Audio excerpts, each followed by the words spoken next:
अगर आप सच में पूजा प्रार्थना सेवा करना चाहते हैं, सत्संग करना चाहते हैं, तो पहली शर्त है कि आप प्रेजेंट हो जाइए, वर्तमान हो जाइए, अतीत से मुक्त हो जाइए, भविष्य की कल्पनाओं को छोड़ दीजिए और एकदम वर्तमान स्वीकार कर लीजिए कि जो है इसी क्षण है। इस क्षण को हमें 100% जीना है। प्रेम, सत्संग, भजन कल करना है, भूल जाइए कल करना है, कल का कोई ठिकाना नहीं। जो भी शुभ है उसे आज सोचिए कि हमें आज और अभी करना है। कल पर कभी ना सत्संग को टालिए, ना कोई धर्म कार्य को टालिए। हम लोग उल्टा करते हैं, क्रोध मन में आ गया तो इसी क्षण कर लेते हैं, और कुछ धर्म करना है तो कल करेंगे ध्यान से। अब यही समस्या हो जाती। संत कहते हैं अगर गुस्सा करने का मन करे तो सोचना कल करेंगे, और अगर सत्य, अहिंसा, प्रेम, करुणा हृदय में जागृत होने लगे तो आज ही कर लेना। दान करने का मन करे तो आज कर लेना। किसी भूखे को भोजन देने का मन करे तो आज ही कर लेना। सत्संग की इच्छा जगे तो आज ही कर लेना। पर हम शुभ को कल पर टाल देते हैं, अशुभ को आज कर लेते हैं। यही हमारे जीवन का सारा सिस्टम बिगड़ जाता है। तो मैंने कहा एकाग्रता जरूरी है, और एकाग्रता होगी तो सारी बातें स्पष्ट हो जाएगी। हम प्रेजेंट में हो जाएंगे, हम वर्तमान में हो जाएंगे, और यही पूजा है। जहां हम बैठे हैं, जहां हम होते हैं, अगर हम 100%, जैसे आप विद्यालय में हैं, अगर कोई शिक्षक ये सोच ले कि विद्यालय हमारा मंदिर है और यहाँ मेरा होना ही हमारी पूजा है, तो सोचिए वहां फिर वो बच्चों को वो शिक्षा दे पाएंगे, वो संस्कार दे पाएंगे जो उन बच्चों को महान बना सकते। और यदि विद्यालय में हम 100% नहीं हैं, आधा कहीं और हैं, तो बच्चों को हम कुछ भी नहीं दे पाएंगे। एक पिता अगर अपने बच्चों के प्रति 100% पितृधर्म निभाने लगे, पिता होने का फर्ज निभाने लगे, तो पुनः आप समझ लीजिए कि आपके बच्चे में दिव्यता उतरनी शुरू हो जाएगी। अगर एक माँ सोच ले कि मुझे अपने पूरे मातृत्व धर्म को निभाना है, तो आपके बच्चे में फिर वो दिव्यता उतरने लगेगी।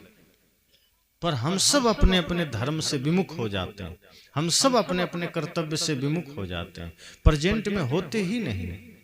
जहां एकाग्रता है, पूजा लोग करते हैं, एकाग्रता से नहीं करते, सत्संग एकाग्रता से नहीं करते, लेकिन बिजनेस एकाग्रता से करते हैं, खेती एकाग्रता से करते हैं, संसार का काम आदमी एकाग्रता से करता है, बल्कि एक चोर चोरी बड़ी एकाग्रता से करता है। उतनी एकाग्रता से पुजारी पूजा नहीं करता है जितनी एकाग्रता से चोरी करता है चोर। अब सोचिए चोरी में वो कितना एकाग्र है। वो जान रहा है सावधानी हटी की दुर्घटना घटी, वो जान रहा है अगर चोरी करते थोड़ी भी असावधानी हुई तो पकड़े जाएंगे, इसलिए सावधान है। लेकिन एक आदमी पूजा कर रहा है और असावधान है, एक आदमी सत्संग कर रहा है और असावधान है, एक आदमी धर्म के पथ पर चल रहा है और असावधान है। जब हमारे जीवन में सावधानी आ जाए, जब हमारे जीवन में होश आ जाए, सजगता आ जाए, तो फिर जहां है वहीं पूजा है, जहां है वहीं साधना है, जहां है वहीं उपासना है। एक मौलवी बैठे बैठे अपनी आसनी जमाए खुदा की इबादत कर रहा था, तो एक लड़की भागी जा रही थी अपने प्रेमी के पीछे। प्रेमी उसका साल भर बाद कहीं से लौट रहा था। वो इतनी विह्वल थी, इतनी पागल थी, इतनी दीवानी थी कि अपने प्रेमी का नाम सुनकर कि वो आ रहा है उसे रहा नहीं गया। वो स्टैंड की तरफ भागी कि जाते ही बस स्टैंड में ही मिल लेंगे। और इसी क्रम में उसको ध्यान नहीं आया, इतनी बेतहाशा भागी जा रही थी कि जहां मौलवी जी आसन जमाए खुदा की इबादत में बैठे थे, उनके आसनी पर पैर पड़ गया। जैसे ही पैर पड़ा, मौलवी जी गुस्से में आ गए, तुरंत खड़े हुए, झल्ला गए, लड़की को डांटा, ए लड़की अंधी है क्या, दिखाई नहीं देता, तुमने मेरे आसनी पर पैर रख दिया, अंधी हो गई।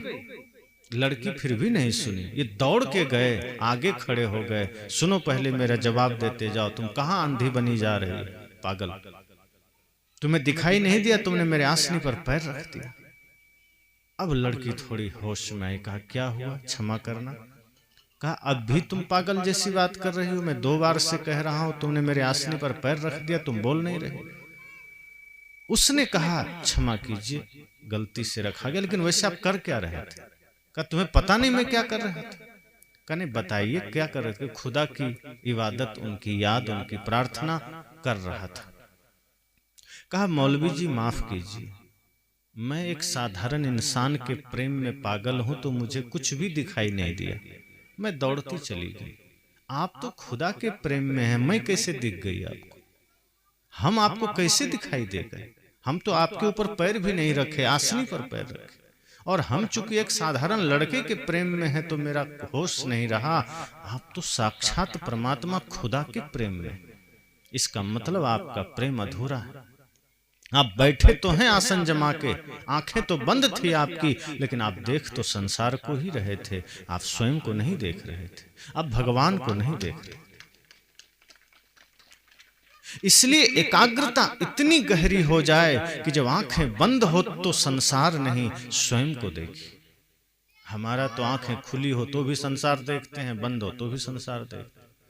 अब कोई आदमी मंदिर में पूजा के लिए बैठा है तो दिखता तो है पूजा के लिए बैठा है, पर आंखें बंद है, कल्पनाओं में चल रहा है, बच्चों के बारे में सोच रहा है, बाजार के बारे में सोच रहा है, बिजनेस के बारे में सोच रहा है, मित्र के बारे में सोच रहा है, रिश्ते नातों के बारे में सोच रहा है, और धन कहाँ से आएगा इसकी प्लानिंग कर रहा है, बाजार से क्या सामान लेना है वो सोच रहा है। अब दूसरा आदमी देख रहा है तो आंखें बंद करके बैठा है, पर उसे कैसे पता कि ये बगुला आदमी है जो आंखें बंद भी इसलिए किया है कि मछली पर ध्यान केंद्रित कर सके। बगुला आंखें बंद करता है। आप देखेंगे कभी कभी जब गेहूं का सीजन आएगा तो बगुले खेत में आते हैं और वो एक टांग उठा के कई बार खड़ा हो जाता है, बड़ी एकाग्रता से। कई बार तो ऐसा लगता है बड़े बड़े तपस्वी फेल है बगुला के सामने, इतनी एकाग्रता, आंखें बंद, लेकिन उसकी पूरी चेतना, पूरा ध्यान मछलियों पर होता है कि जैसे ही नजर आया फट से पकड़ लेना है। यही आज हो रहा है। आंखें बंद है, प्रार्थना चल रही है, पर मन में छल चल रहा है, कपट चल रहा है, संसार चल रहा है। और जब आंखें बंद करके भी संसार ही चल रहा है तो फिर खोल के ही चलने दीजिए। बंद करके लोगों को धोखा क्यों देना, फिर खुले में चलने दीजिए। और जब आंखें बंद कीजिए तो सिर्फ स्वयं को देखिए। आंखें बंद कीजिए तो अपनी गलतियों को निहारिए, अपने आप का दृष्टा बनिए, अपने मन को निहारिए। और आंखें खुले तो जगत को देखिए, तो हर किसी में अच्छाई देखिए, सबकी गुण अपनी हमेशा गलतियां देखा करें। संतों ने कहा कि आंखें खुले तो जगत को देखिए कि सब अच्छे हैं, और आंखें बंद कीजिए तो देखिए कि नहीं, गलती मेरे में है, मेरे कर्म में है, मुझे अपने में बदलाव लाना, अपने विचारों में बदलाव लाना। मैंने कहा कि एकाग्रता बहुत जरूरी है, सत्संग में हो चाहे कहीं भी हो। जब एकाग्रता होगी तो एक शब्द भी गुरु का मिल गया तो समझना सब मिल गया। और एकाग्रता नहीं है तो पूरी शास्त्र आप सुन लेंगे, कोई परिवर्तन नहीं आएगा। अब सोचिए, अंगुलीमाल और भगवान बुद्ध के बीच कितनी देर बात हुई होगी, कितनी देर का सत्संग हुआ होगा। क्या वो सत्संग नहीं था? जिस अंगुलीमाल के सामने राजा डरते थे, जिस अंगुलीमाल के सामने बड़े बड़े लोग कांपते थे, सैनिक आत्मसमर्पण कर देते थे, वहां एक निहत्था भगवान बुद्ध मुस्कुराते हुए जा रहे हैं, चेहरे पर कोई सिकन नहीं, आनंद है। अंगुली माल भी सोच में पड़ गया कि ये कौन ग्रह का आदमी आ गया। हे, धरती का आदमी तो हमारे सामने आते ही सिर झुका देता है, बेहोश हो जाता है। ये कौन आदमी है जिसके चेहरे पर असीम शांति है, जिसके चेहरे पर असीम शांत माहौल है, बादशाहों वाली शान शौकत है, निश्चिंतता है। और उसने कहा कि ठहरो, और बुद्ध ने बड़े भाव से कहा मैं तो ठहर गया, तुम कब ठहरोगे? अंगुलीमाल को लगा अब तक तो बात ठीक थी कि ये डरा नहीं, उल्टा कह रहा है तुम कब ठहरो। ये तो और अनर्थ की बात, सोच में पड़ गया। उसने कहा उल्टी बात कर रहे, मैं तो यहां रुका हूं, तुम चले जा रहे। बुद्ध ने कहा ये बाहरी यात्रा की तो मैंने बात ही नहीं की। मेरे कदम चल रहे हैं पर मेरा मन रुक गया है। तुम्हारा कदम रुका हुआ है पर तुम्हारा मन, तुम्हारा कर्म चल रहा है।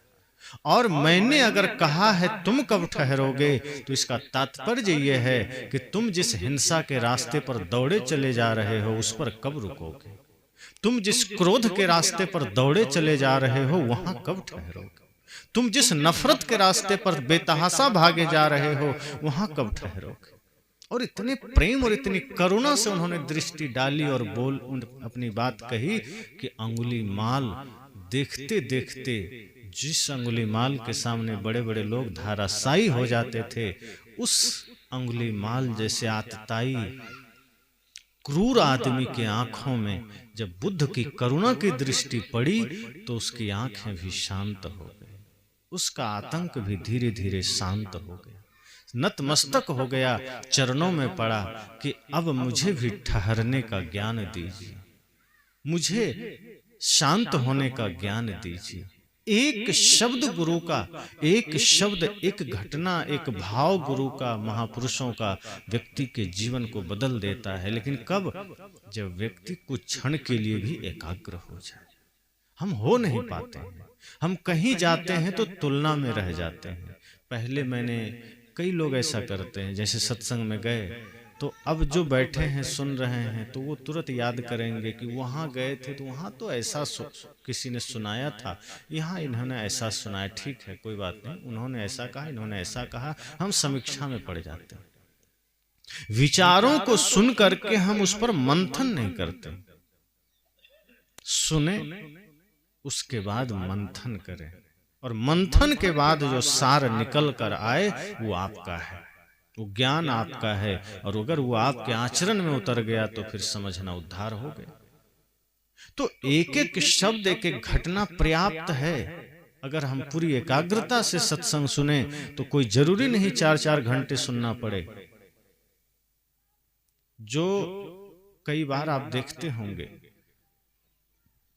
साधारण सी समस्या शरीर में होती,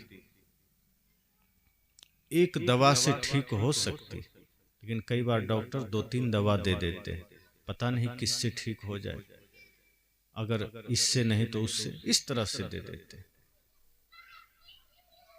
एक ही शब्द से जीवन बदलता है। जीवन बदलने के लिए पूरा शास्त्र नहीं चाहिए, एक शब्द चाहिए।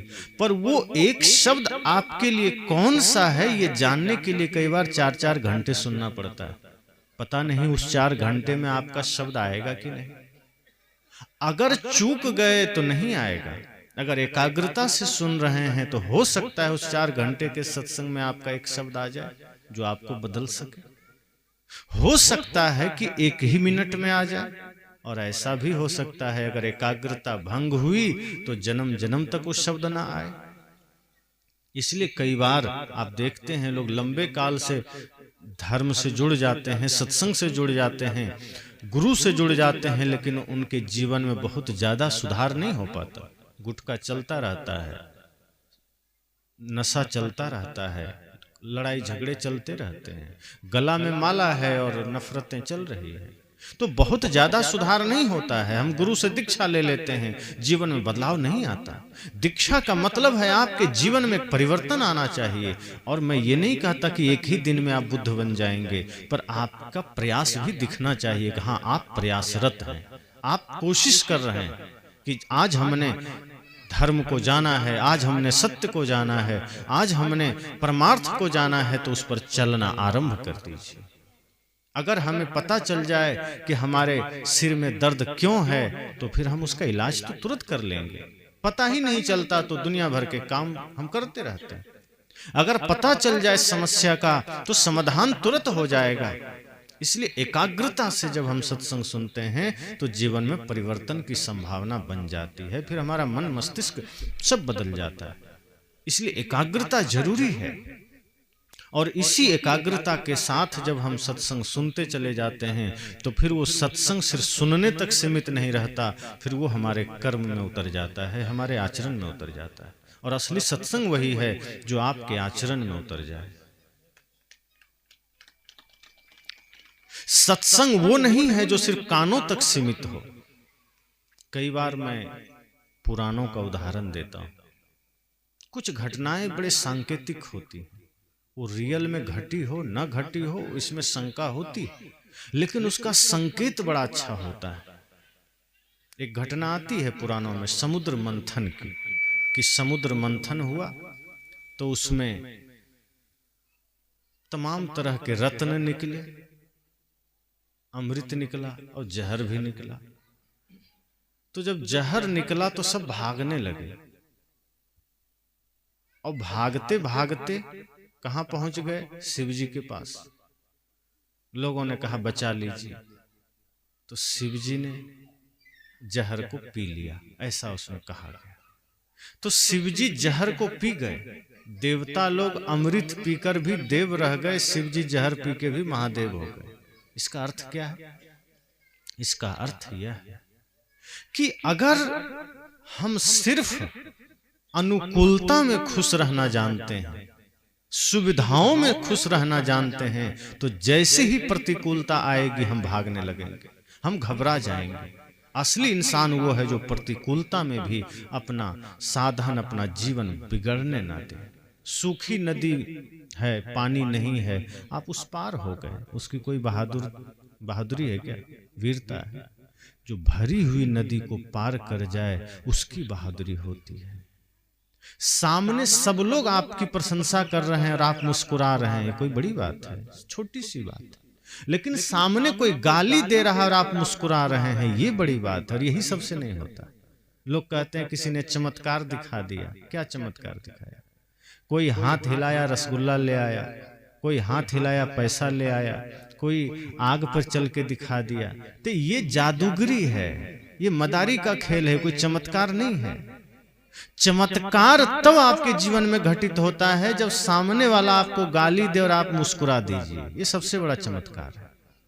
चमत्कार तब घटित होता है जब सब तरफ आपकी आलोचना हो रही है और आप प्रेम में जी रहे हैं, श्रद्धा में जी रहे हैं, भक्ति में जी रहे हैं। तो उसमें ये बात आई कि शिव जी ने जहर पी लिया और उस जहर को कंठ में रोक लिया, हृदय में नहीं उतरने दिया। एक संकेत है। वस्तुतः कोई लिक्विड वाला जहर उन्होंने पिया होगा, शरीर सबका नश्वर है, दिक्कत सबको होगी। यहां संकेत है। जहर क्या है? ये जो समाज में आलोचना है, निंदा है, शिकायत है, क्रोध है, छल है, प्रपंच है, विवाद है, ये जहर ही तो है। एक संकेत है कि जब इस तरह का जहर सामने आ जाए तो आप भी पी लीजिए, प्रतिकार मत कीजिए, लेकिन उसको कंठ में रोक लीजिए, दिल में मत उतरने दीजिए। अगर आपने दिल में उतार लिया, जैसे कोई गाली दिया और आपने दिल में उतार लिया, फिर आप भी गाली दे देंगे, फिर गाली का जवाब गाली से देंगे। और अगर आपने उसको कंठ में रोक लिया, कंठ में ही ठहरा दिया, दिल में नहीं उतारा, तो कोई गाली दिया फिर भी आप बढ़िया गीत सुना देंगे। कोई आपके साथ गलत किया, आप उसके साथ गलत नहीं करेंगे। जो तो को कांटा बुवे ताही बुवे तू फूल, तो ही फूल को फूल है वाको है त्रिशूल। साहब ने कहा कि अगर कोई आपके लिए कांटा बो दिया तो बो दिया, उसका कर्तव्य उसने किया, आप फूल बोइए, आप अपने कर्तव्य से विमुख मत होइए। तो अगर कोई गाली दिया, कोई आपकी निंदा किया, आलोचना किया, तो उसको कंठ में रोक लीजिए, दिल में मत उतरने दीजिए। पर आज हम उल्टा करते हैं। संत कहते हैं कि कोई क्रोध दिया तो उसको दिल में मत उतारिए, लेकिन ज्ञान के शब्द, प्रेम के शब्द सत्य है, प्रेम है, अहिंसा है, सत्संग है, जीवन सुधार की बातें हैं, प्रेम की बातें हैं, उसको दिल में रख लीजिए, उसको दिल में उतारिए। पर आज आदमी उल्टा करता है, सत्संग को कंठ में रख लेता है और गाली को दिल में उतार लेता है। यहीं से सारा मामला बिगड़ गया। अब देखिए, कंठ में रखने का मतलब, सत्संग से जब हम घर जाते हैं तो जब कहीं किसी को हमें कुछ समझाना हो तो हम सत्संग सुना देते हैं, लेकिन जब स्वयं में जीना हो तो हम नहीं जी पाते। इसका अर्थ क्या हुआ कि कंठ में था, हमने कंठस्थ कर लिया तो लोगों को हमने वैसा ही सुना दिया, याद कर लिया, पर स्वयं के जीवन में हमने उतारा नहीं, हमारा कर्म नहीं बदला और हम भूल भी जाते हैं। सत्संग को हम भुला देते हैं। सत्संग से घर गए, किसी ने पूछा आज क्या सुना 2 घंटा, तो सिर में खुजली शुरू हो जाती, देखो पता नहीं क्या सुना, याद नहीं है। एक आध शब्द कुछ याद करते हैं। भजन क्या सुना, ध्यान नहीं है। संत ने क्या सुनाया, कहाँ याद है। सत्संग हम भूल गए। और अभी मैं पूछ दूं, 10 साल पहले किसी ने आपको गाली दिया था तो आप कहेंगे हाँ याद है, उस आदमी ने दिया था, अमुक चौराहे पर दिया था। हम भूल सकते हैं क्या? किसी ने झगड़ा किया था, याद है। बचपन में आपका किसी से भयंकर झगड़ा हुआ, आप याद रखें। किसी ने गाली दी, आप याद रखें, पर सत्संग 1 घंटा पहले का भूल जाते हैं। साहब कहते हैं यही संकेत वहां से है पुराण से, कि अगर कोई गाली दे दे भूल जाइए, आलोचना कर दे भूल जाइए, पर कोई आपके जीवन के सुधार की बातें करे तो उसको हृदयंगम कीजिए। सत्य है, प्रेम है, अहिंसा है, करुणा है, दया है, इसको हृदय में उतारिए। तो जब एकाग्रता रहेगी तो क्षण भर का भी सत्संग आपके जीवन को दिव्य बना सकता है। और एकाग्रता चली गई तो हम घंटों सुनते रहेंगे, महीनों सुनते रहेंगे, सालों सुनते रहेंगे। सत्संग खत्म हो जाएगा, शरीर खत्म हो जाएगा, पर शरीर में रह कर के जो काम करना था वो हम कर नहीं पाएंगे। सत्संग खत्म हो जाएगा, संत चले जाएंगे और हमारा भी शरीर नश्वर है तो एक दिन वो भी चला जाएगा, लेकिन जीवन में कोई बदलाव नहीं आएगा। इसलिए संतजन कहते हैं सत्संग थोड़ा भी सुनिए तो उससे जीवन बदलना चाहिए। आप कितनी देर सत्संग में बैठते हैं ये ज्यादा महत्वपूर्ण नहीं है, सत्संग कितना आपके जीवन में बैठता है ये महत्वपूर्ण है। हो सकता है हमारे पास समय कम है, हम 2 ही मिनट बैठे, लेकिन सत्संग तो हमारे जीवन में बैठ सकता है। और सत्संग है ही क्या, सिर्फ पंडाल में बैठ के सुनना ही सत्संग थोड़े। साहब ने तो कहा है मन की तरंग मार लो बस हो गया भजन, आदत बुरी सुधार लो बस हो गया भजन। कि जो मन की तरंग है, मन के विकार है, मार लीजिए भजन हो गया। बुरी आदतें हैं, सुधार लीजिए भजन हो गया। माता पिता गुरु की सेवा करने लगिए, सत्संग हो गया। जिस भाव से मंदिर में झाड़ू लगाते हैं उसी भाव से घर में झाड़ू लगाइए, हो गई पूजा। जिस भाव से भगवान के लिए प्रसाद बना के चढ़ाने जाते हैं उसी भाव से घर के लोगों के लिए प्रसाद बनाइए, हो गई पूजा। अलग से कहाँ कुछ करना है। तो सत्संग से जीवन तब बदलता है जब हम एकाग्रता से सुनते हैं, एकाग्रता से बैठते हैं। एकाग्रता जरूरी है और उसी छोटी सी एकाग्रता से अंगुलीमाल बदला, उसी से रत्नाकर बदला। और न जाने कितने संत के सानिध्य में आकर कितने लोग बदल गए। जीवन में दाग लगना समस्या नहीं है, चलेंगे तो दाग तो लगेंगे। अब कोई भोजन बना रहे हैं तो लकड़ी के चूल्हे पर बना रहे हैं तो स्वाभाविक है कालिख लग सकता है, दाग लग सकते हैं, पर दाग लगना महत्वपूर्ण नहीं है। दाग न छुड़ाना फिर मूर्खता है कि दाग लग गया और हम उसको वैसे छोड़ दें। जैसे कपड़े में लग जाता है तो आज तो बहुत सारे केमिकल हैं। जो श्वेत वस्त्र पहनते हैं सफेद, तो वो लोग ज्यादा ध्यान रखते हैं। हम लोग को ध्यान रखना पड़ता है कि दाग लग जाए तो उसको छुड़ाना है। साहब कहते हैं कपड़े में दाग लग गया तो आप बड़ा ध्यान रखते हैं कि दाग लग गया है, अपने से नहीं छूटा। तो आजकल तो बाजारों में बड़ी व्यवस्थाएं हैं, आदमी वहां दे आता है, ड्राई क्लीनिंग वाले के पास या धोबी के पास। और चेहरे में कोई दाग आ जाए तब क्या करते हैं? तो आईना के सामने खड़ा होकर अपने से ही डेकोरेशन कर लेते हैं, दाग घटा लेते हैं। पर साहब कहते हैं शरीर का दाग आप आईना में देख लिए, कपड़े का दाग आप बाहर बाजार में जाके छुड़ा लिए, पर जो दाग मन में आ गया है वो कहाँ देखेंगे, वो कैसे छूटेगा? और मन में दाग क्या है? मन में जो दाग है उसका नाम क्या है? क्रोध है, अहंकार है, काम है, छल है, कपट है, ईर्ष्या है, द्वेष है। यही तो दाग हैं जो हमारे आचरण में, विचार में लग जाते हैं, मन में लग जाते हैं। और हम सत्संग में बैठते हैं, सुनते हैं, पर ये दाग हमारा छूट नहीं पाता। अब सोचिए, कोई आदमी कहे कि भोजन तो किए हैं लेकिन भूख नहीं मिटी, तो आप क्या कहेंगे कि कैसा आदमी है, दरिद्र आदमी है, खाया फिर भी पेट नहीं भरा। तो कहेंगे और खा लो। अब वो पूरा दिन भर खाता रहे फिर भी कहे हमका पेट नहीं भरा, तो आप कहेंगे या तो तुम खा ही नहीं रहे, झूठ बोल रहे हो। अगर भोजन करेंगे तो ठीक है, 2 रोटी में पेट नहीं भरेगा, 5 में तो भरेगा, 5 में नहीं तो किसी को 50 में तो भरेगा, पर भरेगा अगर खाएगा तो। लेकिन कोई कहे नहीं, 1000 रोटी खाने के बाद भी पेट नहीं भरा, तो कहेंगे फिर ये पागल है।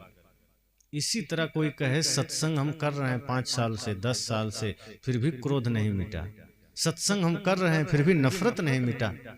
सत्संग हम कर रहे हैं फिर भी आलोचना नहीं मिटा, क्रोध नहीं मिटा, काम नहीं मिटा। इसका मतलब सत्संग किया ही नहीं। अगर सत्संग सच में किए होते तो क्रोध मिट जाता। अब क्रोध मिट जाता, जब ये बात मैं कई बार कहता हूं तो मुझे ख्याल आ जाता है, कई लोग पूछते हैं कि क्रोध बिल्कुल मिटा देना चाहिए, हिंसा बिल्कुल मिटा देना चाहिए। मैंने कहा व्यक्तिगत मन मस्तिष्क में हिंसा के भाव नहीं होना चाहिए, व्यक्तिगत रूप से क्रोध के भाव नहीं होने चाहिए, अपने लिए जो घातक है वो नहीं होना चाहिए। लेकिन क्रोध ही गलत है ऐसा मैं नहीं मानता, हिंसा ही गलत है ऐसा मैं नहीं मानता। हिंसा भी जरूरी होता है, क्रोध भी जरूरी होता है। जैसे आप एक व्यवस्थापक हैं, अनुशासन में, तो अगर आपके अधीन कुछ बच्चे हैं या कुछ लोग हैं तो कभी कभी आपको वहां कड़क होना पड़ेगा, वरना व्यवस्था बिगड़ जाएगी, क्रोध करना पड़ेगा। लेकिन वो क्रोध फिर वही बात है, वो सार्थक है, क्योंकि आपके क्रोध के पीछे घृणा का भाव नहीं है। एक होता है कि हम किसी से घृणा करते हैं, नफरत करते हैं, अपने आप पर कंट्रोल नहीं, हमने क्रोध में उसको कुछ भी कह दिया। पर एक होता है अनुशासन के लिए, समाज में व्यवस्था के लिए अगर थोड़ा सा आप क्रोध कर लिए तो वो सम्यक क्रोध है, अनुशासित क्रोध है, उसमें किसी का अहित नहीं है। इसी तरह हिंसा की बात है, अगर आप व्यक्तिगत किसी को मार देते हैं तो हिंसा है, लेकिन वही हिंसा अहिंसा बन जाती है कब? जब भारत के आर्मी किसी आतंकवादी को मार देता है, फिर वो हिंसा नहीं कहलाती। अगर कहलाती तो सरकार उसको मेडल थोड़े देती। आप किसी को मार दीजिए तो 10 साल आप जेल चले जाएंगे, और आतंकवादी मारा जाता है तो सेना का जवान को मेडल मिलता है और हम सब भी ताली बजाते हैं। तो वहां हिंसा हिंसा हुई? खुद सोचिए क्यों? क्योंकि उसकी हिंसा में पूरे राष्ट्र की सुरक्षा और सेवा समाहित। उसने व्यक्तिगत द्वेष से नहीं मारा। किसी आतंकवादी से हमारी सेना को क्या दुश्मनी है? व्यक्तिगत कुछ है क्या? पर वो राष्ट्र सेवा में एक सीमा पर खड़ा है, राष्ट्र की सुरक्षा के लिए खड़ा है, तैनात है, और उस राष्ट्र के सुरक्षा के नाम पर उन्होंने उन अराजक तत्वों को मारा है जो राष्ट्र की सुरक्षा को बेध रहा था, या हमारे देश के प्रति जिसकी कुदृष्टि हो गई थी। इसलिए संत जन कहते हैं समय समय से सबका अर्थ बदल जाता है। अब जैसे जब भगवान बुद्ध अपने ज्ञान प्रचार में चल रहे थे तो मगध के बहुत सारे सैनिकों ने अपना धर्म त्याग दिया, अर्थात वो सैनिक से इस्तीफा दे दिए और बुद्ध के शरण में जाने लगे। तो उस समय के जो राजा थे, बिंदुसार या बिंबसार, जो भी दोनों में से कोई थे, उससे मुझे ध्यान नहीं है, बिंदुसार, तो उन्होंने भगवान बुद्ध से प्रार्थना किया कि प्रभु आपके ज्ञान से तो मैं भी प्रभावित हूं, लेकिन मैं बड़ी चिंता में हूं। आपको सुन सुनकर हमारे सैनिक अपना राजधर्म छोड़ करके आपके संघ में शामिल हो रहे हैं, आप मार्गदर्शन कीजिए, हम क्या करें? तब भगवान बुद्ध ने उसमें समझाया सबको कि जो सैनिक है उसका वही धर्म है, वो अपने धर्म का त्याग ना करे। अगर आप अपना धर्म का त्याग कर देंगे तो यहाँ फिर अराजक मन वाले व्यक्ति भी हैं, फिर वो समाज में अराजकता फैलाएंगे, फिर वो समाज में समस्या खड़ा करेंगे। ऐसे लोगों की सुरक्षा, ऐसे लोगों से आम आदमी की सुरक्षा के लिए सैनिक होना जरूरी है। तुम्हें अपने धर्म पर रहना चाहिए, राज्य की सुरक्षा करनी चाहिए। अगर तुम राज्य की सुरक्षा अपनी ईमानदारी से करोगे, राष्ट्र की सेवा निष्ठा से करोगे, तो तुम्हारा वही धर्म है, वही तुम्हारा शांति का आधार है, वही मोक्ष का आधार है।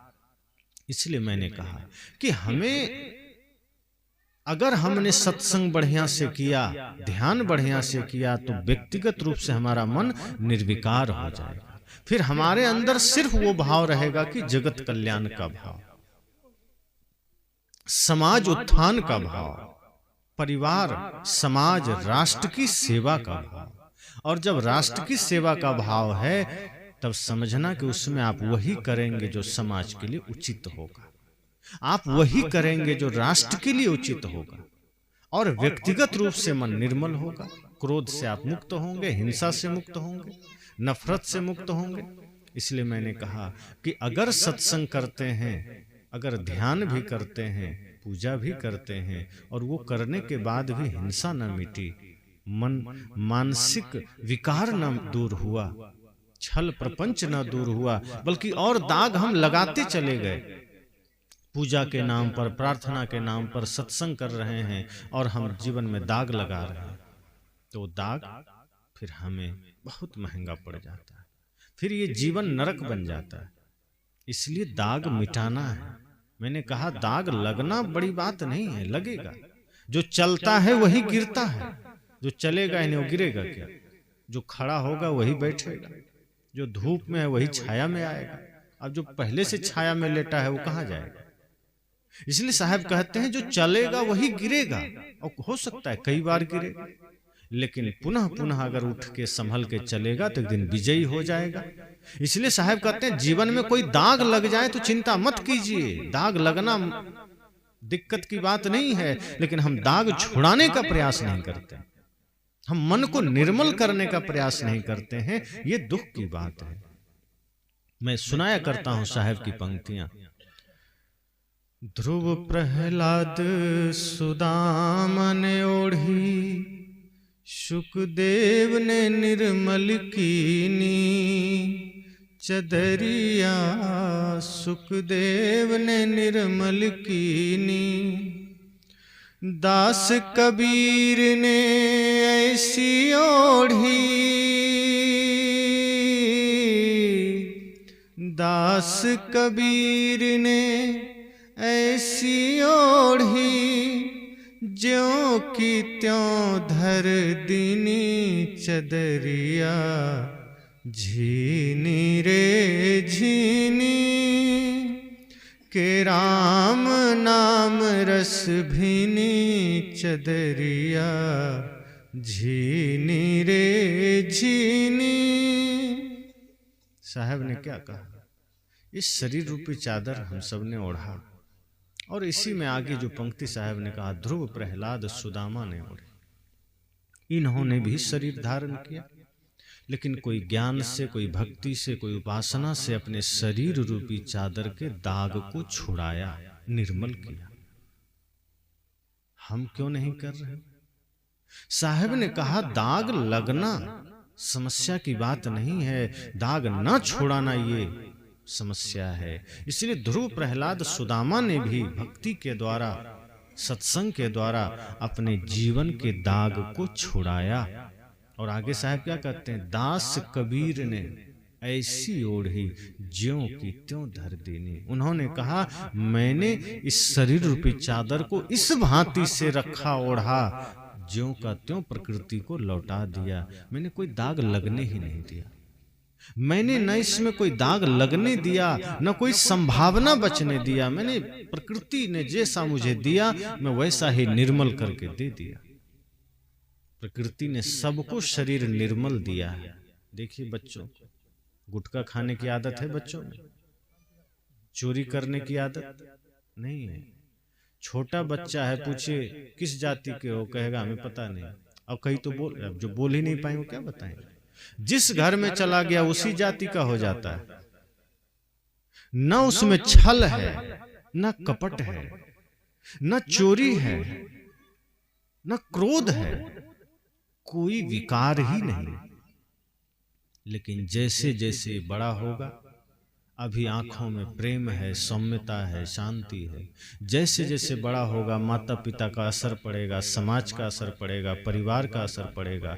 धीरे धीरे सौम्यता खोती चली जाएगी। धीरे धीरे जातियां सीख लेगा, धीरे धीरे परिवार जान लेगा, धीरे धीरे समाज जान लेगा, धीरे धीरे सारी बुराइयां घुस जाएगी। मन पवित्र था मेरा जब जहां में आए थे, धर्म कर्म कुछ न थे अपने न पराए थे। हम बेहोश हो गए, होश जब संभाला है, और पहले से जो डूबे थे हमको भी धकेला है। भीड़ आदमी की है, आदमी अकेला है। कहा जब इस धरती पर आए थे तो मन पवित्र था। बच्चों का मन पवित्र होता है, इसलिए बच्चों को भगवान का रूप कहा गया। मन पवित्र था मेरा जब जहां में आए थे, और धर्म कर्म कुछ न था। बच्चों में न धर्म है न कर्म है, क्या जरूरत है। जो बीमार है दवा उसी को खाना पड़ता है, जो स्वस्थ है दवा क्यों खाएगा। तो धर्म वही करता है जिसके जीवन में अधर्म है, वरना जिसके जीवन में अधर्म है ही नहीं तो उसका तो सब कुछ धर्म ही धर्म है। जो भूखा है वही भोजन करेगा। तो बच्चे के जीवन में ना धर्म है, ना कर्म है, ना अपने ना पराये थे। अब छोटा बच्चा है, उस समय ना कोई उसका अपना ना पराया। जो गोद में ले लिया वही अपना हो गया, और जो उससे दूर है वो पराया है। जो पास में है वही अपना बन जाता है। माता ने जन्म दिया और उसी समय कोई दूसरा लेके चला गया, वही उसका सब कुछ हो जाता है। धर्म कर्म कुछ ना थे, अपने ना पराए थे, और हम बेहोश हो गए, होश जब संभाला है। ये बड़ी बात है। संत कहते हैं कि बच्चे को लोग ये मानते हैं कि बच्चा तो अभी बेहोश है, ये तो अभी छोटा है, क्या जानेगा, अबोध है। यही तो कहते हैं ना कि बच्चे बेहोश हैं। संत कह रहे हैं नहीं, आप उल्टा कह रहे हैं। बच्चे बेहोश नहीं है, बेहोश हम सब हैं। बच्चा होश में है, इसीलिए ना उसमें जातीयता है, ना उसमें ऐब है, ना बुराई है, न सांप्रदायिकता है, वो निर्मल है। पर संत कहते हैं हम बेहोश हो गए, होश जब संभाला है। कि जब हमने होश संभाल लिया, जब थोड़ा बड़े हो गए, समाज को समझने लगे, तब हम बेहोश हो गए। और कैसे बेहोश हुए? तब हम जाति भी सीख लिए, तब हम चोरी भी सीख लिए, तब हम निंदा शिकायत भी सीख लिए, क्रोध भी सीख लिए। अब आगे संत क्या कहते हैं? हम बेहोश हो गए, होश जब संभाला है। लेकिन ये हुआ कैसे? तो पहले से जो डूबे थे हमको भी ढकेला है। कि जो समाज के लोग, जो माता पिता पहले से इसमें डूबे थे, हमको भी उसी में ढकेल दिया। ज्ञान में नहीं धकेला, ध्यान में नहीं धकेला, प्रेम में नहीं धकेला। क्या किया? उसी जातीयता के डोर में हमें भी बांध दिया, उसी क्रोध में हमें भी डाल दिया, उसी अन्याय में हमें भी डाल दिया, उसी मेरा तेरा में हमें भी डाल दिया। यही तो हो रहा है कि जो पहले से डूबे थे हमको भी धकेला है। भीड़ आदमी की है, आदमी अकेला है। पूरा भीड़ है, लेकिन आदमी भीड़ में होते हुए भी अकेला है, कोई साथी नहीं। पूरा परिवार भरा पूरा है, लेकिन जब यमराज सामने आ जाए तो अकेला लेके चला जाता है। फिर उस समय कोई आपका साथ देने वाला नहीं। कोई चाह भी लेगा तो साथी नहीं बन सकता। कितना प्यारा पुत्र हो, कितना प्यारी पुत्री हो, कितना प्यारा भाई हो, अगर यमराज सामने आ गया, मृत्यु सामने आ गई, तो आपको कोई नहीं छुड़ा सकता, कोई बचा नहीं सकता। रुपये का बंडल रख दीजिए मृत्यु के सामने की थोड़ी सी मोहलत दे दो, मृत्यु कहते ना ना, कोई उपाय नहीं। तुमने समय गंवा दिया, जो समय तुम्हें मिला था तुमने छल में बिता दिया। जो मृत्यु सैया पर लेटा हुआ आदमी है, जो आखिरी सांसें गिन रहा है, आप उस पर देखिए उसके चेहरे को, वो डरा हुआ मालूम पड़ेगा, उसकी आंखें घूमते हुए नजर आएगी, उसके हाव भाव लगेंगे जैसे वो कुछ महसूस कर रहा है। उस वक्त उसके प्राण हिल रहे हैं और उसको ये लग रहा है जीवन में जो कर्म किया है वो सारा रील उसके आंखों के सामने नाच रहा है। आप कभी अनुभव कीजिएगा निकट से, जो भी बचपन से लेके उस उम्र तक उसने पाप किए हैं वो सब आंखों के सामने नाचने लगते हैं।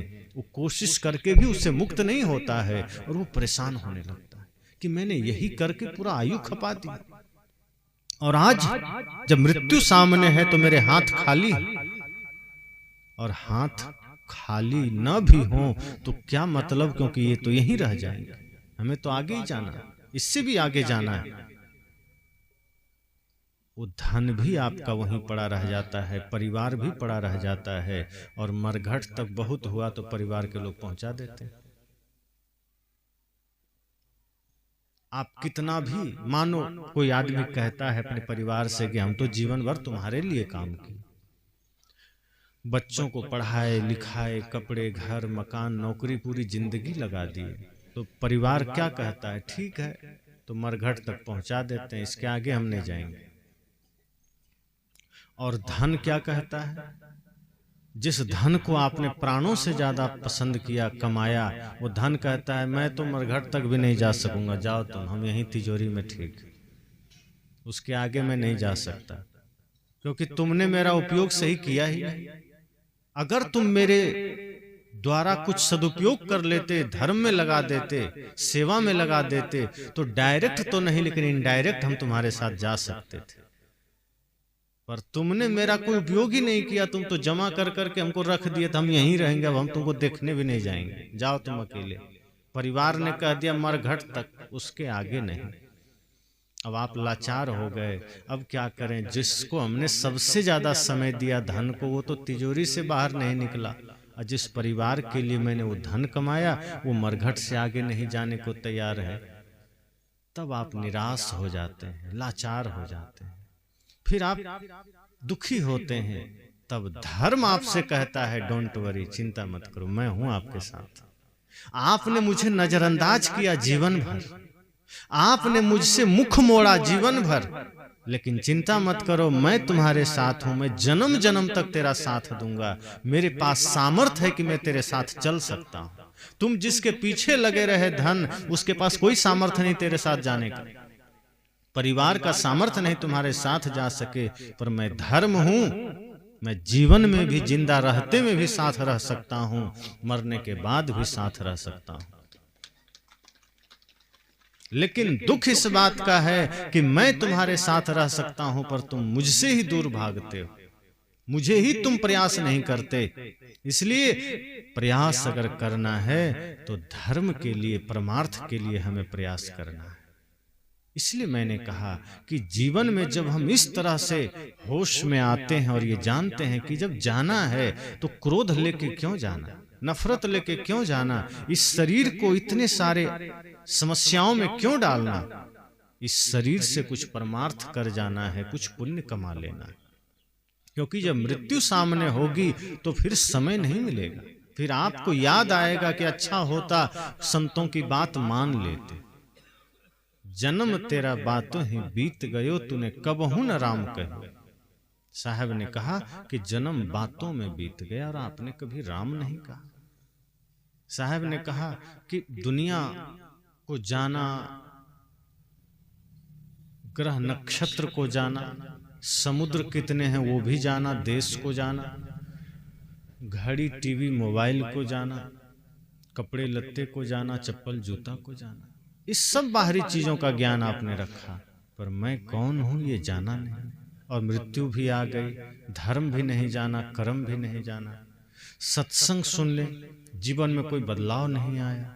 सत्संग सुन रहे हैं, बहुत जगह मैं देखता हूं, कई पुत्र जब पिता कहते हैं चलो सत्संग में, तो पुत्र आकर बाद में कहते हैं कि हम क्या करें सत्संग में जाकर, पिताजी बहुत दिन से सत्संग में जा रहे हैं और अभी भी खैनी खाते हैं, तंबाकू खाते हैं, तो हम जाके क्या करेंगे। जब पिताजी का तंबाकू नहीं छूटा तो हम उस सत्संग में क्यों जाएं, क्या होगा जाने से। पिताजी की वाणी सही नहीं हुई, वो आज भी गाली दे के उठाते हैं, हम लोग बच्चे हैं, सोए रह जाते हैं, पिताजी गाली दे देते हैं, माँ गाली दे देती। संत कहते हैं नहीं, आप अपने जीवन में इतना परिवर्तन ले आइए कि आपकी वाणी फिर वो प्रार्थना की वाणी बन जाए। अलग से आप प्रार्थना गाते हैं, संत कहते हैं आप हमेशा इतना बढ़िया बोलिए कि हमेशा आपका बोलना खुद प्रार्थना बन जाए। अलग से प्रार्थना की क्या जरूरत है? अगर हम हमेशा सत्य बोलें तो वही सत्संग है। अगर हम हमेशा मधुर बोलें वही प्रार्थना है। अगर हम हमेशा निर्मल मन से सेवा करें वही पूजा है। और जब इस तरह से होता है तो आपकी पीढ़ियां, आपके बच्चे भी आपसे प्रभावित होते हैं, फिर प्रथम गुरु आप बन जाते हैं। वरना सिर्फ कहने को है माता पिता प्रथम गुरु, तो माता पिता प्रथम गुरु भी हैं और माता पिता प्रथम बिगाड़क भी हैं। वो बिगाड़ते भी पहले वही है। बिहार में सदगुरु आचार्य श्री धर्मस्वरूप साहब जी घटना सुनाते हैं कि एक महिला अपने 5 साल के बच्चे को लेके आई। 5-6 साल का बच्चा रहा होगा, तो उसने कहा गुरुजी ये बच्चा गुटखा खाता है। साहब ने कहा ये छोटा सा बच्चा गुटखा खाता है? कहा क्या कहें, बड़ा शैतान है, गुटखा खाता है। साहब ने कहा गलत बात है, इतना छोटा बच्चा। लेकिन ये बताओ ये 5-6 साल का बच्चा है, ये गुटखा लाता कहां से? कहा गुटखा तो घरे में है। तो कहा घर में कहां से आया? कहा इसके पिताजी खाते हैं। तब साहब ने कहा इसका पिता गुटखा खाता है तो सबसे बड़ा शैतान तो वो है, फिर शैतान ही तो जन्म लेगा। जब बाप ही शैतान है तो बेटा इंसान कैसे हो जाएगा? तब साहब ने कहा तुम भी खाती हो? कहा हाँ कभी कभी हम भी खा लेते हैं। कहा फिर जब माता पिता ही शैतान है तो बच्चा कैसे देवता हो जाएंगे भाई? गुटखा तुम घर में रख रहे हो, तुम दोनों खा रहे हो, तुम सोचते हो बच्चे प्रसाद खाएं? ये नहीं हो सकता। अगर तुम चाहते हो बच्चे प्रसाद खाएं तो पहले तुम्हें जीवन में प्रसाद लाना होगा, पहले तुम्हें जीवन में सत्संग उतारना होगा। जब तुम्हारा जीवन सुगंधित होगा, तुम्हारा जीवन प्रेम से आच्छादित होगा तो तुम्हें सिखाना नहीं पड़ेगा, तुम्हारे बच्चे खुद दिव्य बनेंगे, तुम्हारे बच्चों में खुद दिव्यता उतरेगी। इसलिए साहब ने कहा जीवन थोड़ा है और अंतिम में आपको जवाब देना पड़ेगा मृत्यु को कि क्या कमा के जा रहे हैं। इसलिए उस समय फिर मौका मिलेगा नहीं, उस समय फिर समय भी नहीं मिलेगा, मौका भी नहीं मिलेगा और कुछ कर भी नहीं सकते। इसलिए इससे पहले कि जीवन की यात्रा समाप्त हो जाए, भजन सत्संग धर्म में लग जाना है। हम पूरी शक्ति, पूरा सामर्थ्य सिर्फ संसार बटोरने में लगा देते हैं। संसार बटोरना बुरा नहीं है, धन कमाना बुरा नहीं है, पर उसका उद्देश्य अगर सिर्फ बटोरना रह जाए, धन ही मंजिल बन जाए तो ये बुरा है। मैं अक्सर उदाहरण देता हूं कि आप गाड़ी खरीदते हैं, बढ़िया नई गाड़ी खरीद लीजिए, रोज सुबह उठ के कपड़ा मारिए, तेल चेक कर लीजिए, पानी चेक कर लीजिए। अब बाजार जाना है, झोला उठाइए, पैदल निकल जाइए। कितना भी बारिश हो रही है पैदल चले जाइए, गाड़ी में चढ़िए मत। तो आदमी कहेगा कितना मूर्ख आदमी, गाड़ी लिया है, रोज पोंछता है, पैदल चला जाता है, धूप है, बारिश है, पैदल जा रहा है। वही हम लोग कर रहे हैं। मनुष्य शरीर मिला, खूब धन कमा रहे हैं, कपड़े खरीद रहे हैं, पैसे कमा रहे हैं, बढ़िया भोजन कमा रहे हैं और इस शरीर का उपयोग संसार से पार होने के लिए कर ही नहीं रहे। ये शरीर मिला है संसार रूपी सागर से पार होने के लिए, नाव है, साधन धाम मोक्ष कर द्वारा। संतों ने कहा ये तो साधन है, इसको व्यवस्था दीजिए, भोजन दीजिए, कपड़ा दीजिए, पर फिर आप इसको यूं ही छोड़ देते। आप इस शरीर का उपयोग संसार से पार होने में कीजिए, आप इस शरीर का उपयोग साधना में कीजिए, धर्म में कीजिए, ये साधन है। उसी तरह धन मार्ग है, मंजिल नहीं, सिर्फ व्यवस्था है, सुविधा के लिए। आप सुविधाएं इकट्ठी करिए, आपका धन आपकी सुविधा के लिए है, समाज की सेवा के लिए। और जिस दिन आपका धन किसी गरीब के काम आ गया, आपका धन किसी निर्धन का धन बन जाए, आपका बल किसी निर्बल का बल बन जाए, आपकी विद्या किसी अनपढ़ की विद्या बन जाए, समझ जाना जीवन सार्थक हो गया। लेकिन हमारा बल भी अपने लिए, विद्या भी अपने लिए, धन भी अपने लिए, किस काम का, क्या काम? अपने लिए तो चाहिए, शरीर को जिंदा रखना है, कमाइए खाइए। संत थोड़े कहते हैं कि सब लुटा के भिखारी बन जाओ। कपड़ा बढ़िया पहनिए, गाड़ी बढ़िया रखिए, घर बढ़िया बनाइए, कोई दिक्कत नहीं। अगर आप कर सकते हैं करिए, कोई दुख की बात नहीं, खुशी से करिए। लेकिन उतनी ही खुशी से परमार्थ भी करिए, उतनी ही खुशी से मन को निर्मल भी बनाइए, उतनी ही खुशी से समाज राष्ट्र की सेवा भी कीजिए। तब आपका धन सार्थक हो जाएगा, आपका तन सार्थक हो जाएगा। संत ये नहीं कहते कि हाँ कपड़े गंदा पहन लो, या साफ कपड़े लाए तो उसमें गोबर लगा लो, ऐसा नहीं कहते। हम लोग कहते हैं बढ़िया, सब बाहर भी साफ लेकिन अंदर भी साफ होना चाहिए। हम बाहर सब चकाचक कर लेते हैं और अंदर गंदगी रह जाती है। घर में लाइटें जला लिए, पार्क में लाइट जला लिए, कमरे में, बाथरूम में, सब जगह लाइट लगा दिए, और दिल में अंधेरा का अंधेरा बना हुआ है। बाहर 2 बल्ब कम लग जाएगा, कोई दिक्कत नहीं, पर अगर आपके हृदय रूपी आंगन में अंधेरा हो गया तो जीवन अंधकार बन जाएगा। इसलिए वहां ज्ञान का दिया जरूर जलाइए, वहां सत्संग का दीप जरूर जलाइए, प्रेम का दीप जलाइए। इसलिए मैंने कहा एकाग्रता के साथ सत्संग में आइए और जीवन को सत्संगमय बना लीजिए, धर्ममय बना लीजिए। जहां रहिए सोचिए हमारा सत्संग है, हमारा हर कर्म सत्संग बन जाए, हमारी हर वाणी प्रार्थना बन जाए, हमारी हर यात्रा तीर्थ बन जाए। लोग कहते हैं काशी, द्वारिका, अयोध्या भी पूरा तीर्थ है, प्रयागराज सब तीर्थ माना गया। साहब कहते हैं अगर कोई छल कपट करके वहां गया है तो वो तीर्थ नहीं किया, लेकिन किसी का मन निर्मल है, मन अहंकार मुक्त है, तो दौड़ के खेत भी जाएगा तो उसका वो तीर्थ बन जाएगा।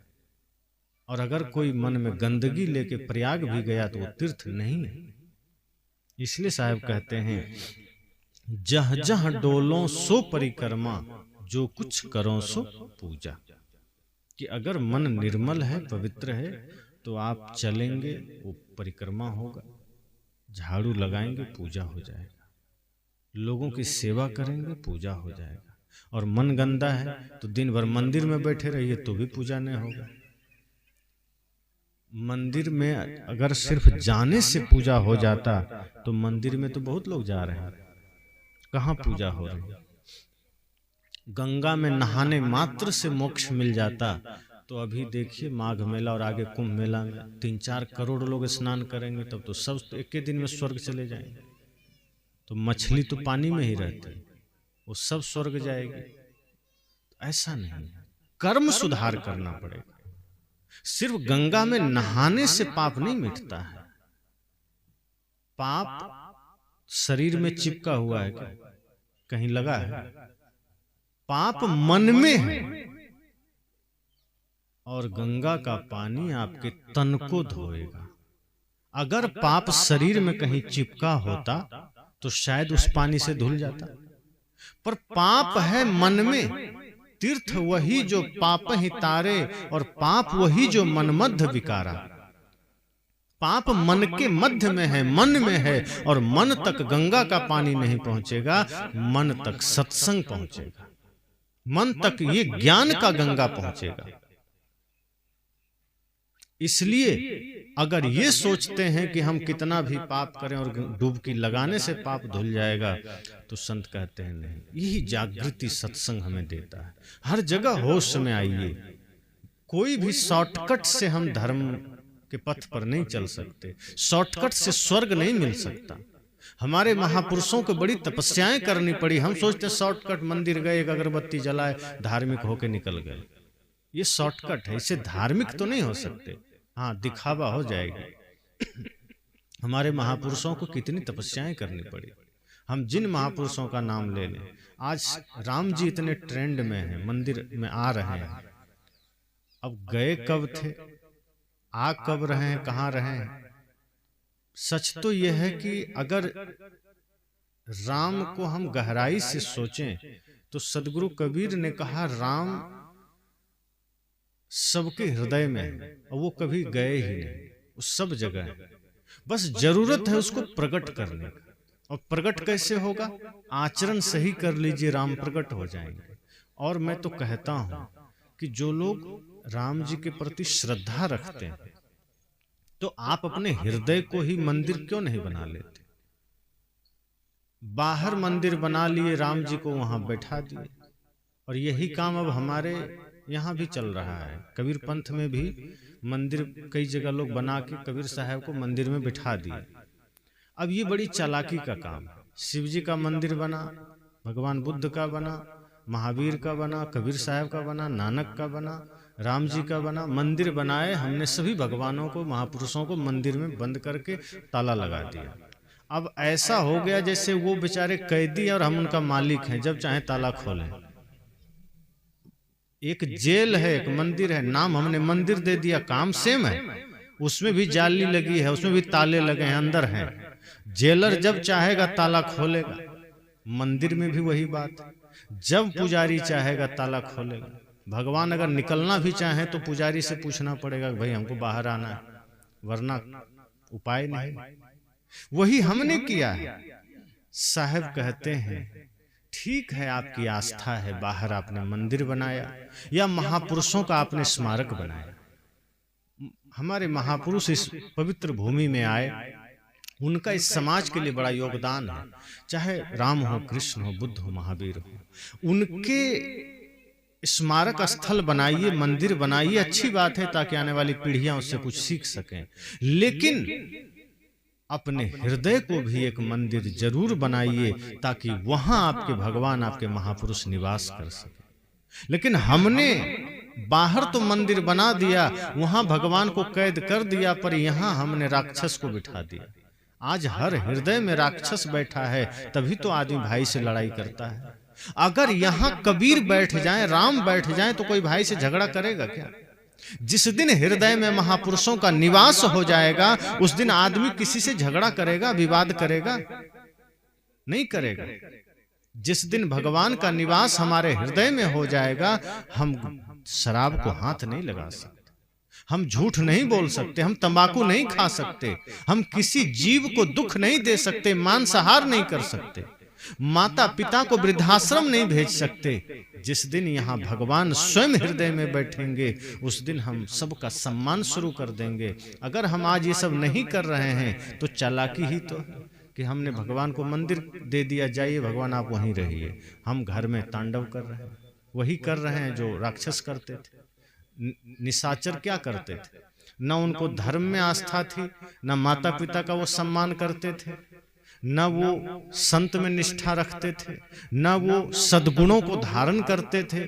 जुआ खेलते थे, शराब पीते थे, सबके साथ दुराचार व्यभिचार करते थे, इसलिए वो निशाचर हो गए। और आज वही काम अगर हम इंसान कर रहे हैं और नाम भगवान का ले रहे हैं, तो हम इंसान कैसे हो गए?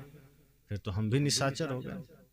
इसलिए संतों ने कहा कि आप स्मारक, स्मरण स्थल, मंदिर सब बनाइए, कोई विरोध नहीं, विरोध क्यों करना।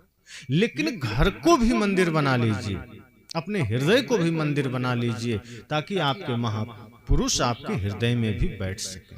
और जब आपके, जैसे मंदिर में आपने लाइट जला दिया और घर में अंधेरा रखा, तो क्या होगा?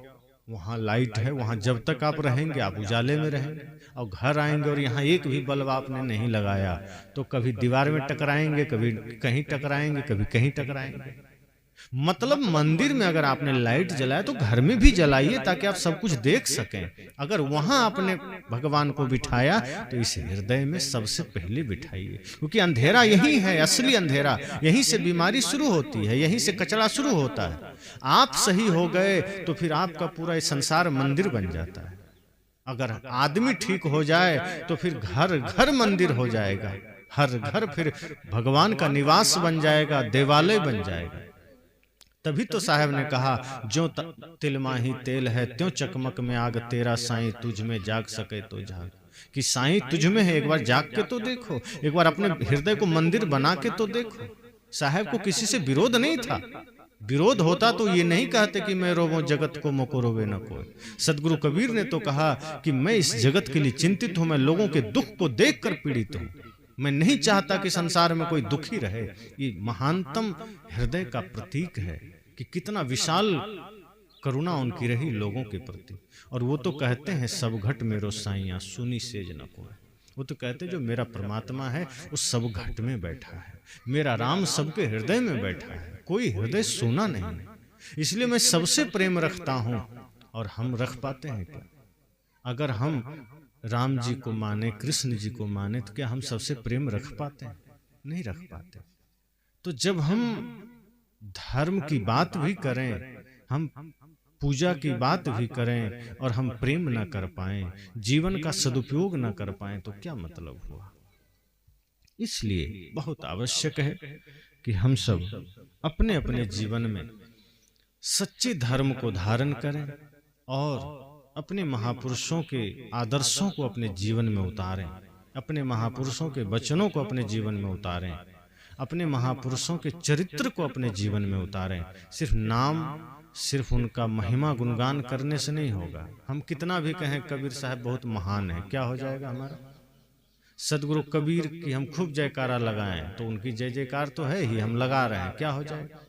जैसे आपके पड़ोसी के खेत में अभी गेहूं लगा दिया गया और उसके खेत में गेहूं बहुत बढ़िया फसल एकदम लहलहा रही है, और आप अपने खेत में कुछ मत लगाइए, परती छोड़ दीजिए ऐसे सूखा और बैठ जाइए और दिन भर हाथ में ताली बजे, वाह मेरे पड़ोसी का खेत तो बहुत लहलहा रहा है, क्या फसल है, क्या बात है।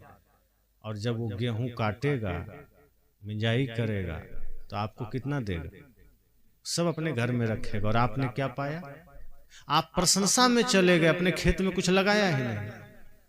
यही हम कर रहे हैं। राम बहुत बढ़िया है, कृष्ण बहुत बढ़िया है, कबीर बढ़िया है, बुद्ध बढ़िया है, और हम घटिया है। तो हम बढ़िया कब बनेंगे? राम जी बढ़िया है तो उनका बढ़ियापन हमारे जीवन में कब आएगा? सदगुरु कबीर बढ़िया है, उनकी जय जयकार हो रही है, तो हमारा आचरण में वो बढ़िया कैसे होगा? हमारा आचरण, हमारा आचरण दिव्य कैसे बनेगा? हमारे महापुरुषों ने हम सब के लिए अपनी चेतना, अपना देशना, अपना जीवन लगा दिया, और हम क्या कर रहे हैं? हम कुछ तो सोचें कि ये जीवन हम लेके कहां जा रहे हैं, किस दिशा में लेके जा रहे हैं। ये तो तय है कि हम सदा यहां नहीं रहेंगे, एक दिन हमें भी जाना है, पर वो काम करके क्यों ना जाएं कि थोड़ी सी जिंदगी हमारे लिए बहुत काम की बन जाए। ये थोड़ी सी जिंदगी संसार के काम आ जाए, देश के काम आ जाए, समाज के काम आ जाए, कुछ अच्छा करके जाएं। ये वही देश है ना जहां खुदीराम बोस और उधम सिंह जैसे लोग 20 साल से नीचे 14 साल 19 साल में देश के लिए अपनी कुर्बानी दे दी, और आज 20-20 साल का नौजवान अपने देश की संस्कृति से अनजान है, अपने महापुरुषों से अनजान है। आज छोटे छोटे बच्चों से पूछता हूं भगत सिंह को जानते हो? वो सिर खुजलाता है, नहीं पता। तो किसको जानते हो? तो सलमान खान को जानते हो। भगत सिंह को नहीं जान रहा है, क्यों? आपने सिखाया नहीं। वो चंद्रशेखर आजाद को नहीं जान रहा है, आपकी बच्चियां लक्ष्मीबाई को नहीं जान रही। जो इस देश की वीरांगना से अनभिज्ञ है, जो इस देश के वीरों से अनभिज्ञ है, वो देश संस्कार में ऊपर कैसे उठेगा? ये वही मिट्टी है ना जिस मिट्टी में वीरता है, जिस मिट्टी में साधना है, जिस मिट्टी में तपस्या है, जिस मिट्टी में ऋषि मुनियों का तप है। आज क्या हो गया?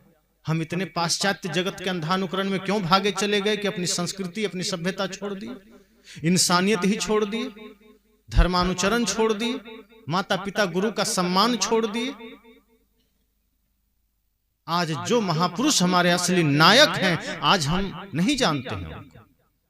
ये फिल्मी हीरो हीरोइन को बच्चे नायक समझ रहे हैं, हीरो समझ रहे हैं। वो लोग नायक नहीं, वो लोग खलनायक हैं, हमारी संस्कृति के साथ खिलवाड़ कर रहे हैं। असली नायक इस देश के भगत सिंह हो सकते हैं और हैं। नेताजी सुभाष इस देश के असली हीरो हैं, और वर्तमान में भारतीय सेना देश के असली हीरो हैं। अगर वो अपनी नींद गंवा करके अभी सियाचिन जैसे जगह में जहां माइनस तापमान 30 और 40 डिग्री होता है, हम लोग इतने में ही आग जला के बैठे हैं, रजाई कंबल ओढ़े और सोचिए देश के जवान माइनस तापमान होगा, जहां बर्फ जम जा रहा है, वहां भोजन कैसे करते होंगे। एक तरफ डर है दुश्मन की गोली सीने में न लग जाए, और एक तरफ है कि भारत माँ का तिरंगा नीचे न झुक जाए। किसके लिए? हमारे आपके लिए। आजादी के आंदोलन में 7 लाख से अधिक वीरों ने अपनी शहादत दे दी। किसके लिए? हमारे आपके लिए। क्या भगत सिंह ने यही सपना देखा था? महाराणा प्रताप ने यही सपना देखा था? वीर शिवाजी ने, नेताजी सुभाष ने यही सपना देखा था? तात्या टोपे ने यही सपना देखा था?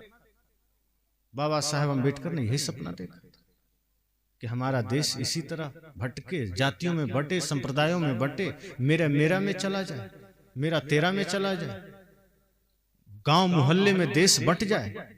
उनका सपना यह था कि पूरा भारत ही नहीं, ये पूरा विश्व एक परिवार बन सके, सभी लोग समृद्ध हो सके। भगत सिंह ने जिस दिन ये अपने आप को देश के लिए न्यौछावर किया, उस दिन उन्होंने एक ही सपना देखा था कि ये देश संपूर्ण रूप से संगठित हो, समृद्ध हो, स्वस्थ हो। इसलिए वो जाते जाते कह गए, कर चले हम फिदा जाने तन साथियों, अब तुम्हारे हवाले वतन साथियों। कितनी उम्मीद रही होगी उनको, कितना भरोसा रहा होगा देशवासियों पर, तभी तो उन्होंने कहा कि अब हम जा रहे हैं, पर क्रांति की आग जला के जा रहे हैं। ए देशवासियों, ए देश के लोगों, तुम्हारे हवाले देश को सौंप के जा रहे हैं। भगत सिंह ने ये नहीं कहा कि कर चले हम फिदा जाने तन साथियों, अब हनुमान जी के हवाले वतन साथियों, कि अब राम जी के हवाले वतन साथियों। उन्होंने कहा नहीं, अब तुम्हारे हवाले, क्योंकि अब राम तुम्हें बनना है, चलो राम के पद चिन्हों पर अब इतिहास तुम्हें बदलना है। अब वो रामत्व, वो वीरत्व तुम्हें जगाना है।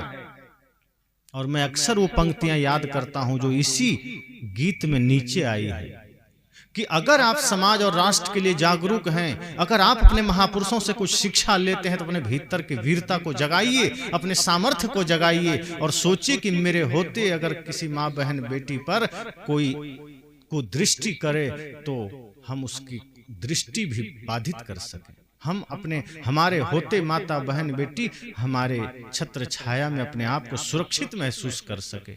इसलिए उसमें पंक्ति आई है, खींच दो अपने खून से जमीन पर लकीर, इस तरफ आने पाए न रावण कोई, तोड़ दो हाथ अगर हाथ उठने लगे, छूने पाए न सीता का दामन कोई। लोगों ने कहा क्यों? उन्होंने कहा क्योंकि राम भी तुम ही लक्ष्मण साथियों, अब तुम्हारे हवाले वतन साथी। अब ये तुम्हें ही जिम्मेदारी लेनी है, इसलिए अब ये आपके हवाले। कभी सोचिए एकांत में कि आप क्या कर रहे हैं। उम्र निकलता जा रहा है, क्या योगदान है इस देश में? हम जिस देश में जन्मे हैं, क्या देश का ऋण हम पर नहीं? क्या योगदान हम दे रहे हैं? हम सब कुछ ले रहे हैं, प्रकृति से, देश से ले रहे हैं, हम दे क्या रहे हैं? इस देश की सेवा में हम क्या समर्पित कर रहे हैं? हमारे महापुरुषों ने अपनी पूरी आयु, अपना पूरा जीवन देश के लिए समर्पित कर दी। और हमारे भारत की तो उदारता रही है, वसुधैव कुटुंबकम का भाव रहा है। ऐसा भाव अन्य किसी देश के पास नहीं है। चीन सीमाओं को हड़पना चाहता है, अमेरिका दूसरे देश को अपने अंदर करना चाहता है। भारत एकमात्र ऐसा उदार देश रहा है जिसकी सीमा ईरान से लेकर बर्मा तक था, लेकिन आज भले इसकी सीमा घटी है, बाकियों की बढ़ी। क्यों? क्योंकि भारत ने सदा कहा अतिथि देवो भव, भारत ने सदा कहा सर्वे भवन्तु सुखिना, भारत ने सदा कहा वसुधैव कुटुंबकम। भारत युद्ध में विश्वास नहीं रखा, भारत ने बुद्ध में विश्वास रखा, ज्ञान में विश्वास रखा। इसलिए आज हम सबको यह तय करना है, सोचना है कि जो हमारे महापुरुषों ने कहा कि कर चले हम फिदा जाने तन साथियों, अब तुम्हारे हवाले वतन साथियों, तो क्या उस योग्य हम अपने बच्चों को बना रहे हैं? क्या वो योग्यता हमारे अंदर है? अगर नहीं तो वो योग्यता लानी है, वो योग्यता तय करनी है, पूरी करनी है। आप सोचिए, माता सीता जंगल में थी, लवकुश को उन्होंने जन्म दिया। उन्होंने बहाना किया कि नहीं राम जी नहीं है तो लवकुश को हम संस्कार नहीं देंगे।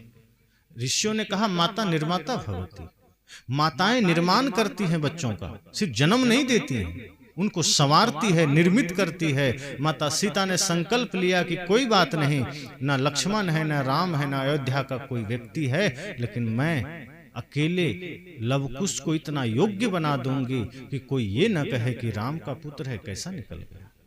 और माता सीता ने संकल्पित होकर के लवकुश को चरित्रवान बनाया, विद्वान बनाया, शक्तिवान बनाया। इतनी शक्ति भर दी, इतना संस्कार भर दिया कि जो सेना रावण से नहीं हारी वो लवकुश से हार गई। ये माता की शक्ति है। अगर आप आज ठान लेंगे तो अपने बच्चों में वो दिव्यता, वो संस्कार भर सकते हैं कि आज फिर पुनः घर घर में श्रवण कुमार जन्म ले सकता है, और फिर आपके बच्चे माता पिता के लिए खड़ा रहेंगे, आपके लिए खड़ा रहेंगे।